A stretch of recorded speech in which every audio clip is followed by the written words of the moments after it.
Hey guys, so I was pleasantly surprised by the BET Awards on Monday. They really did a good job this year. This was one of the best shows in a long time, probably the last 10 years. Whoever they got on the team this time, they definitely need to keep. I didn't find myself bored throughout the show or wanting to change the channel, and I felt like they had the right mix of nostalgia or nostalgic artists and current music and current artists. The dress code also seemed to be improved. You know, some of the outfits were still a little ghetto fashion, which we're going to get into, but it wasn't really people walking around completely naked, almost like we've seen in the past, just coming to the BET Awards show like it's a cookout or a club party. Kevin Hart was a decent host. He's not that funny to me, and I would have personally preferred somebody like Dion Cole. He presented something at some time during the show, and I found myself laughing or a little more engaged with him, but that's just my personal preference. Kevin Hart is a big name. He's very beloved in the black community, and I like him. I just don't find that his jokes always hit. Like, for example, I felt like his monologue at the beginning of the show was received a bit awkwardly by others in the room. He was kind of trying to make Diddy jokes and, stuff like that, and it just wasn't really hitting in my opinion.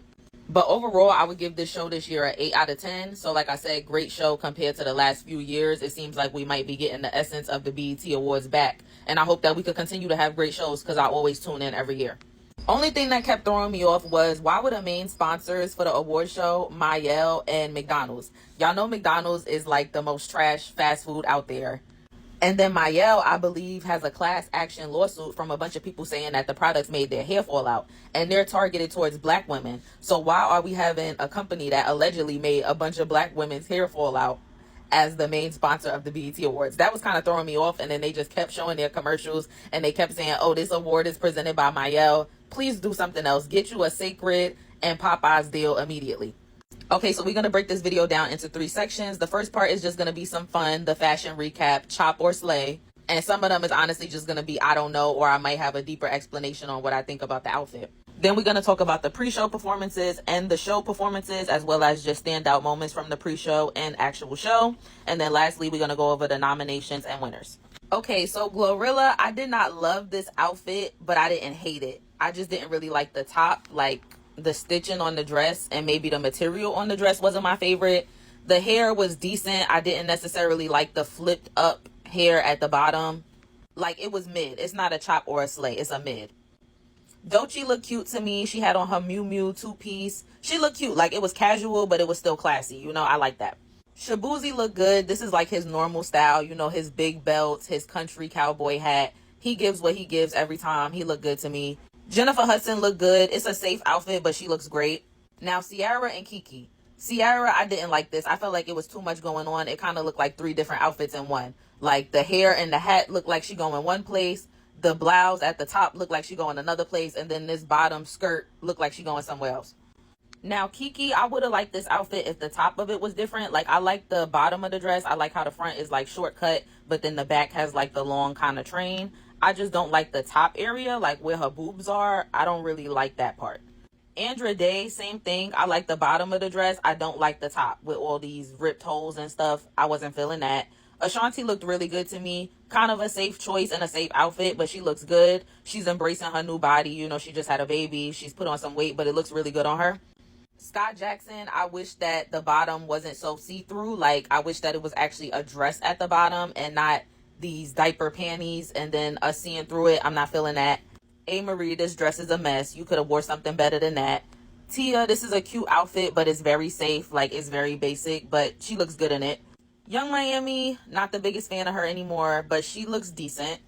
I like the color. The dress fits well on her. I think her hair could have been a little better or a little different, but I like the dress.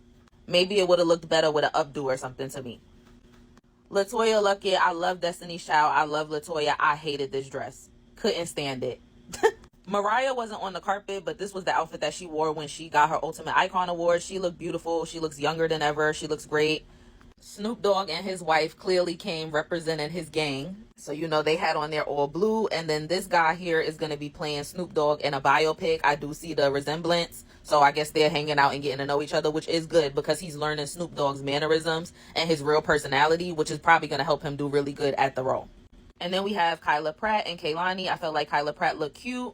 Kehlani, I wasn't a fan of it. I felt like the bottom of the dress looks fine, but I didn't like how the top was fitting. Like, it kind of looked like the straps about to fall off her shoulders, like she a little kid. I'm not feeling that. Now, Kerry Washington looked good, but one thing that really threw me off was why was she sitting right next to the guy Trophy D, who was a corn star on Erica Mena's dating show? Now I know Erica was there as well, so I don't know if a bunch of Zeus people got invites because I know some of the baddies was there too. So maybe the seats are assigned by BET. But if those seats are chosen, I want to know why Kerry was even giving him the time of day. Okay, next, I pretty much like these looks for the most part. I felt like Jordan was a little safe, but it's a nice color. It's a spring, summer color. So she looks cute to me. Haven't seen her in a while. Zoe Spencer, I didn't love the top, but I didn't hate this outfit overall. Like, overall, I think she looks good. Her face looks really good, like face card tee. And I'm just happy that she's there. She's kind of been going through a lot with from what I've heard in the streaming world with Kai and kind of being left out of stuff. So I'm glad that she got invited to the BET Awards too, and she's still getting her own shine despite whatever issues she's having within the world with other streamers. Honey Baby, this was decent. I think the hair could have been a little bit better done, but it's overall cute, and I think this is her first BET Awards, so I'm not mad at it. Erica Mena is whatever. I can't stand Erica Mena. I don't even know why she at the BET Awards after what she said to my girl Spice. Spice should have popped that ass on the red carpet if you want to tell the truth. But we gonna move on. Melody Thornton, for those who don't remember, she's the black member from the Pussycat Dolls, and I loved her. She was my favorite. I think she looks pretty cute.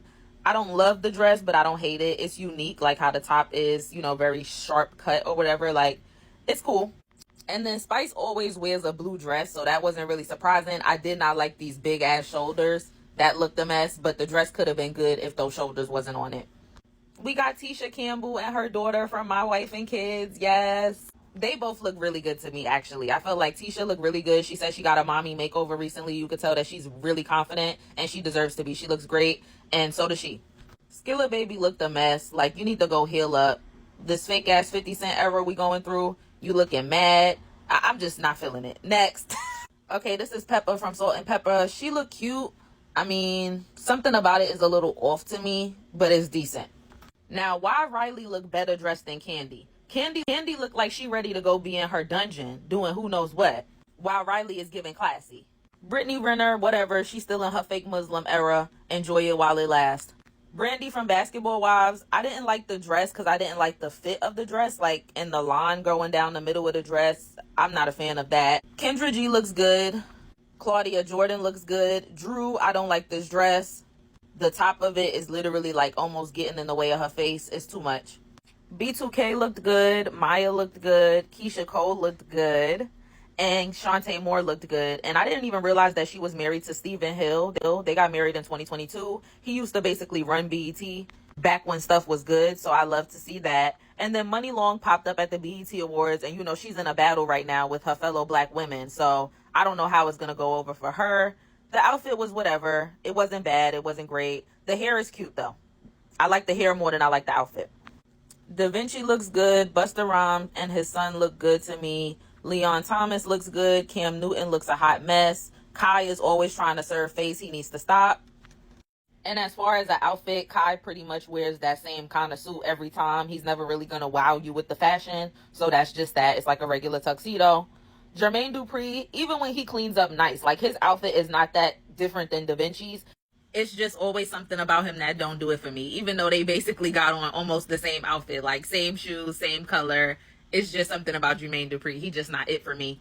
Then we got Flau'jae. I liked her dress. I didn't really like the hair. I felt like the hair could have been better. Tamar, I liked her outfit. I didn't necessarily like the gloves, but I could see how people could like the gloves. It does go with the outfit. Flo Milli, I didn't see her on the red carpet, but she posted this on social media. She looks really good. Her snapback is eaten. She just had a baby. She looks great.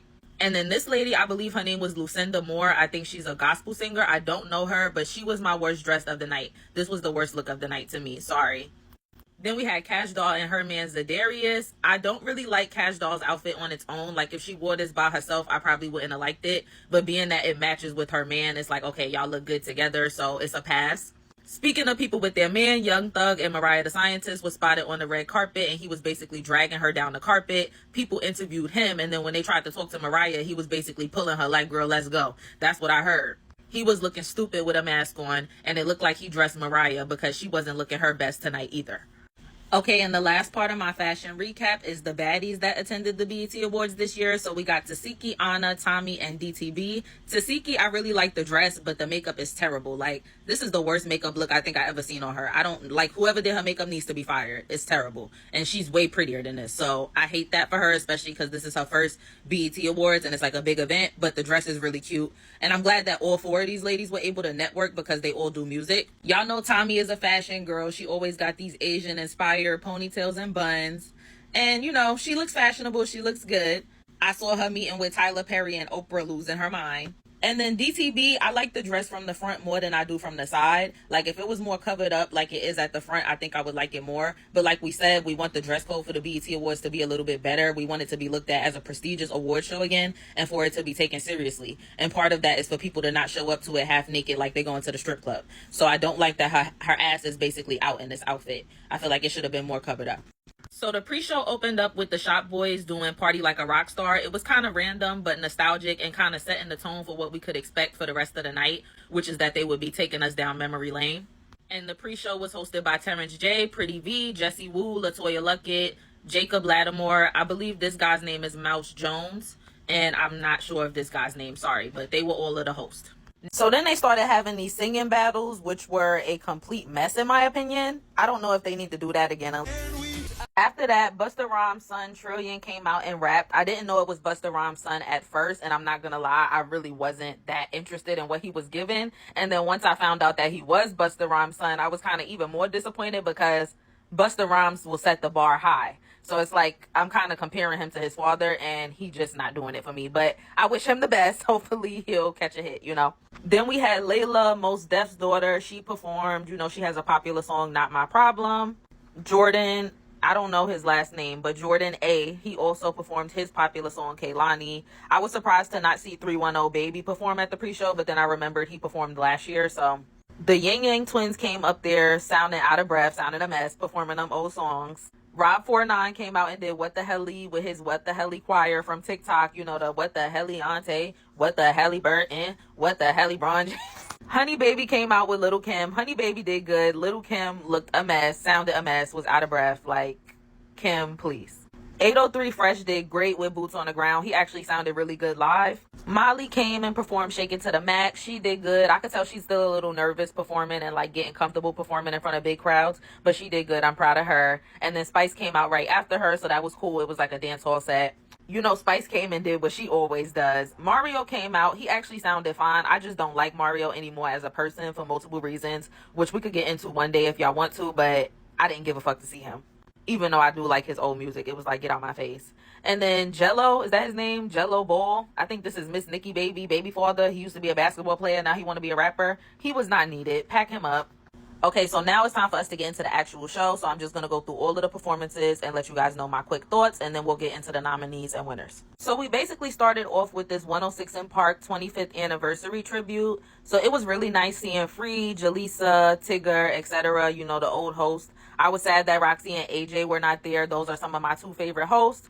But I also was mad that I feel like BET gaslit me for like 25 minutes with all this nostalgia for them to pop up at the end with Cam Newton on the screen talking about, oh yeah, we not bringing back 106 in Park, but we bringing back 106 in Sports. I don't care about no 106 in Sports. You could keep that. You just triggered all that nostalgia in me about the music to announce a sports show. Don't piss me off.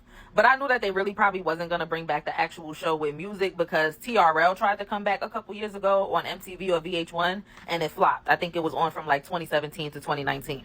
So I just don't think music is really in the space for that kind of show, unfortunately, for it to work right now. But basically, they did a top 10 Hall of Fame countdown. So these are the songs that we voted for the most, or the artists that we voted for the most when 106 in Park was actually on. So first up, we had Ashanti. She came out and did a medley of some of her hits, Foolish, Happy, etc. She did good, and I feel like her live vocals have improved since she had the baby, or like maybe her voice has just generally matured. And I was kind of surprised. I didn't see Nelly on the carpet or at the award show with her.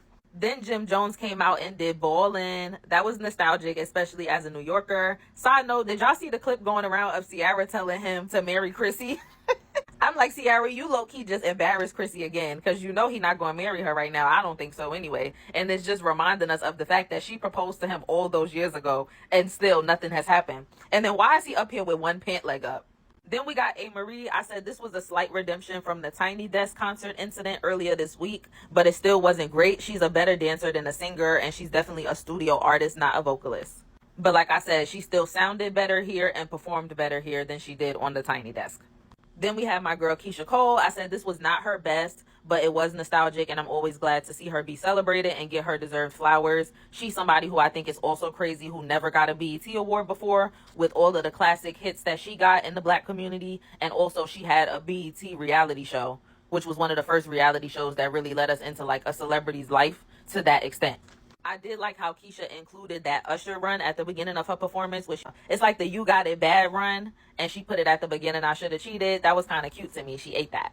Now, Maya, I would say probably did the best of the four women between herself, Keisha Cole, A. Marie, and Ashanti. I would say Ashanti was probably in the second place. Maya knows her strengths. She doesn't strain her voice and try to do too much. You know, she sings lightly. She hits the notes that she needs to hit, and she dances. And she did her biggest one. T.I. came out. You know, T.I. is T.I. You know, men don't really perform. They kind of just walk back and forth across the stage. But the same way Jim was very nostalgic for me as a New York City girl, I'm sure T.I. is very nostalgic for Southern fans, and he's even nostalgic for me. Like, I knew the songs that he performed as well. B2K, I never really cared for B2K. They were low-key before my time. I know them from VH1 and Zeus more than music, sadly. You know, Raz B was on Bad Boys, and Little Fizz and Omarion were on Love and Hip Hop. But it seemed to be a good job done. You know, they did pretty good performing, although I did see them on the red carpet, and it looked like Little Fizz was high out of his mind. Bow Wow came out, yes, Mr. 106 in Park, but Ciara said absolutely not. She was in the audience, but she had Bow Wow using her vocals instead of coming out and performing like you with him. Then Jermaine Dupri came out with Bow Wow, and I said Bow Wow knows how to perform and command the crowd, and he did just that. And I love seeing Stephen Hill. You know, they kept showing him in the audience while they were doing this tribute, and I was like, he just seemed so happy. You know, these shows with his babies, and I'm sure the same way that it's taking us back to a time, it's taking him back to a time, and he's getting to just get his flowers for his achievements and for putting these shows in place.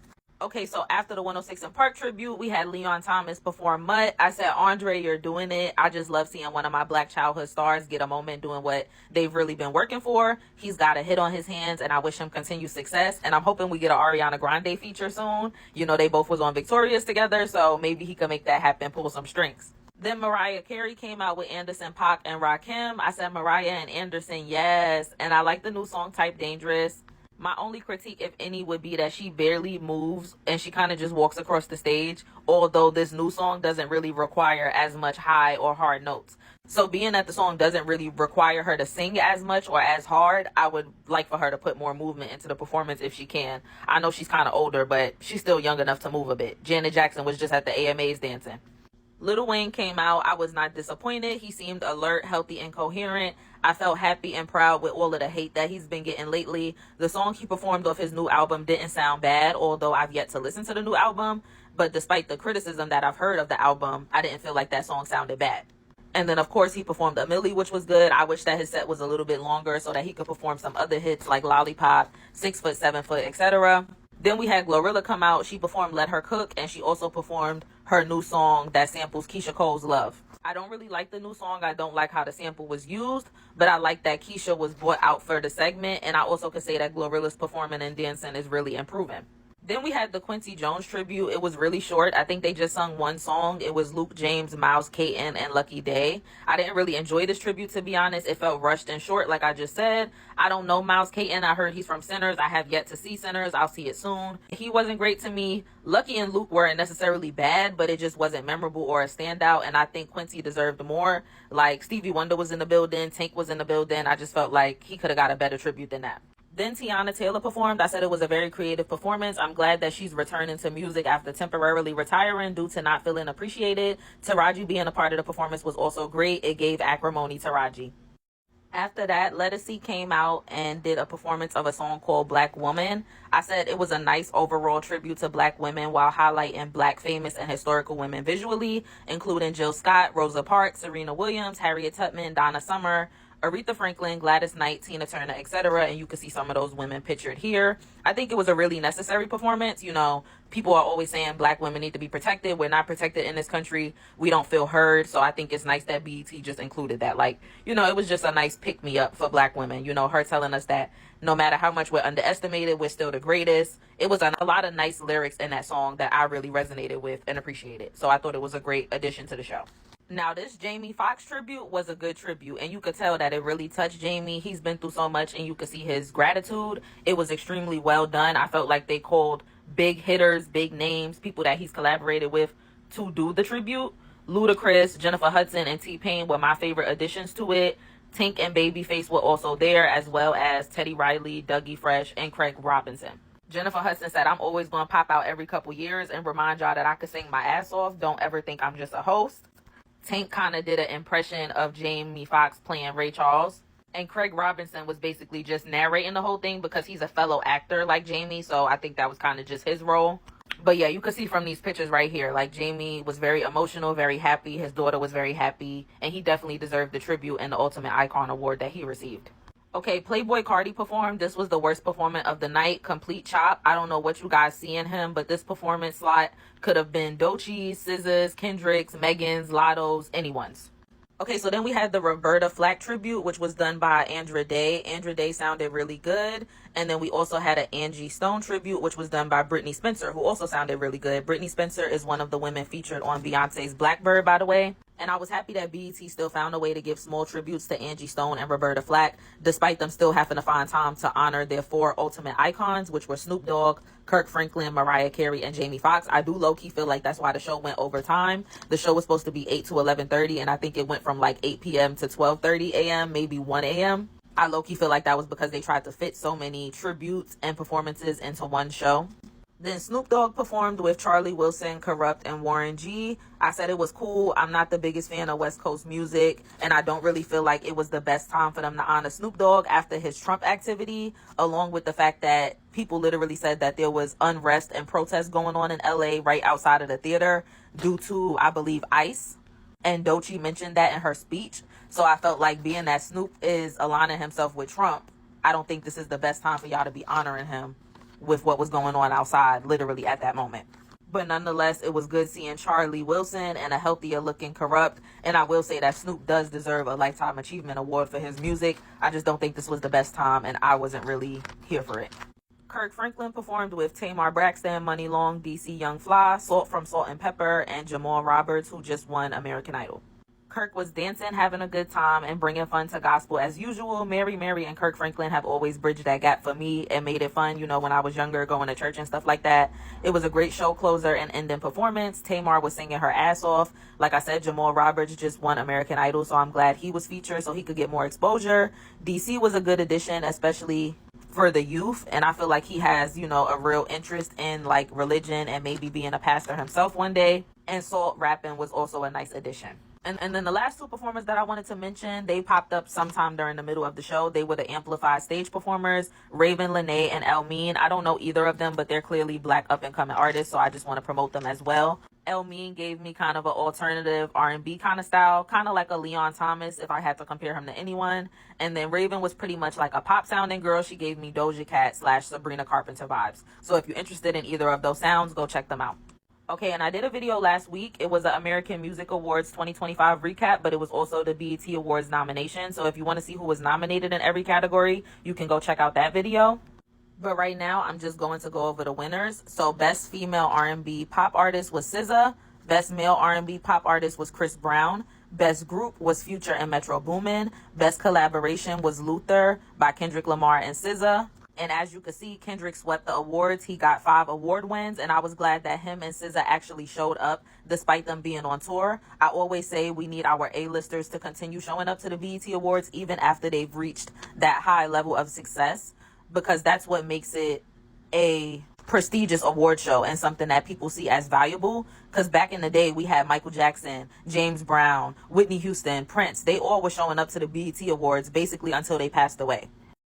Rick James, Tina Marie, the list goes on. So as people become icons, legends, and A-listers, if you're a part of the Black community and you used to come, I think it's really important that you continue to come. So I was glad to see that from both of them. Best male hip hop artist went to Kendrick Lamar. Best female hip hop artist went to Doechii. Like I said, Doechii gave a great speech. I love how she touched on the social issues, especially because they were going on right in that city and right outside of that building that they were doing the award show in. Video of the year went to Not Like Us, and video director of the year went to Kendrick and Dave Free for filming that video. Best new artist went to Leon Thomas. Album of the year went to GNX by Kendrick Lamar. Now, the best gospel / inspirational award going to Glorilla, Kirk Franklin, and Maverick City Music for Rain Down on Me was interesting, especially because all of the other artists in the category, the lead artist of each song was actually a gospel artist, I believe, or at least a more conscious rapper. Like, I think one of the songs was Common, Jennifer Hudson, and Pete Rock, but Common was the lead artist, and he's a more conscious artist than Glorilla. So like I said, it was interesting. I'm not going to say if it was good or bad, because I do think Glorilla deserved to win an award, and that ended up being the only award she won, but I think she could have won for something else. The only reason that I'm going to give it a pass is because maybe they feel like Glorilla is helping bridge the gap between gospel and the youth, and also because Kirk Franklin was one of the people who got the Ultimate Icon Award, and he's featured on this song.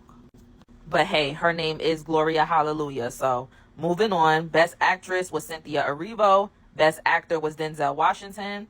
Best Movie was Luther, Never Too Much. The Young Stars Award went to Blue Ivy Carter. Sportswoman of the Year was Angel Reese, and Clarissa Shields is crashing out about it. Sportsman of the Year went to Jalen Hurts. The BET Her Award went to Heart of a Woman by Summer Walker. The Viewer's Choice Award went to Chris Brown for Residuals. The Best International Act Award went to Ira Star. The Best New International Act Award went to TXC from South Africa. And then, like I already mentioned, the Ultimate Icon Awards, which is basically like the Lifetime Achievement Award, went to Snoop Dogg, Mariah Carey, Jamie Foxx, and Kirk Franklin. So overall, like I said, BET, you did great this year. It's an 8 out of 10. One of the best award shows that you guys have had in the last 10 years. Keep it up. Whoever you got that's new on the team, continue to let them kind of run the award show. And I think y'all need to just continue the same format. Bridge the nostalgia with the current artists. We don't need a bunch of current artists, because at the end of the day, a lot of this music today is trash. So you pick a few out. You see how y'all picked out Glorilla, Leon Thomas, and Tiana Taylor. That's our new artists, and that's who we have perform. Then you get the people who've been out for a long time, but they still got new music, which is basically what y'all did by featuring Mariah Carey, Lil Wayne, Keisha Cole, performing twice, etc. And then y'all also have y'all nostalgia set, where y'all bring us back to seeing people who we haven't seen in years, or even if we have seen them recently, we just love to hear them perform those classic songs like Ashanti, Maya, Keisha Cole, A. Marie, B2K, T.I., Jim Jones, Bow Wow. So overall, great job, BET. Great job this year. If you're watching me on TikTok, make sure you subscribe to my YouTube. And if you're watching me on YouTube, make sure you follow me on TikTok for more TV, music, and movie reviews. Bye.